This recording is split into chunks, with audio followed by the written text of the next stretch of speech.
What's going on, guys? It's Keegan coming back with an instructional voiceover.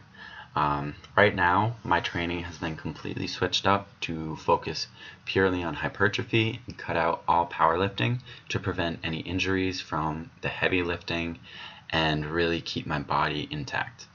Heavy lifting can cause injuries where you have lower fat levels and lower carb levels, so you're more apt to pull something or just ego lift, because you can lift 315 for 8 reps with 500 carbs, but you're not going to be able to do that with 250 carbs in you. So it prevents any injuries and it prevents ego lifting.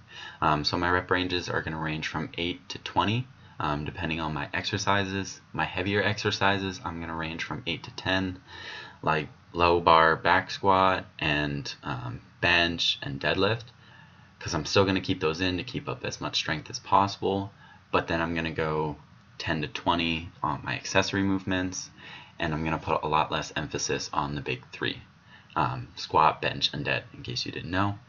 After I did high bar squats, I moved on to close stance high bar squats. So your feet are going to be about 2 inches apart, and you really want to focus on sitting back and not letting your knees travel over your toes. That's going to prevent any extra tension on the patellar tendon and on the ligaments in your knee joint. And this exercise is really good for quad definition and really burning the quads out. If you haven't checked out my previous video, it's on the squat shoes that I wore in this video, my Reebok Legacy lifters. So definitely go check that out. It's a really good video. It's my honest opinion. Reebok did not pay me. Nobody paid me to do this review. So go check it out if you haven't. Highly suggest it. After I did the narrow stance squats, I moved on to a leg press, and I used this as my heavy sets. So I did 8 reps of 4 sets, and I really focused on bringing it to my chest and then squeezing up. One thing to keep in mind with this is to keep your knees out over your toes and to not lock out. That I can't stress that enough. Don't lock your knees out when you go up. As you can see, my knees are not straight. There's a little bit of a bend in them. You want to go right before that. Don't do half reps or quarter reps, but don't lock out. So you want to get as close as you can without locking out. That's going to leave tension from your knees, and it's going to keep you safe. After that, I moved on to single leg extensions, and I really like these, and I really felt them today. I did 7 sets of these. So whenever you feel an exercise and you're just feeling great and the burn is good, don't cut back, do more sets. So I bumped my sets up from 4 to 7 because I was really feeling it, and I was really trying to burn out my quads because today was a quad focused day.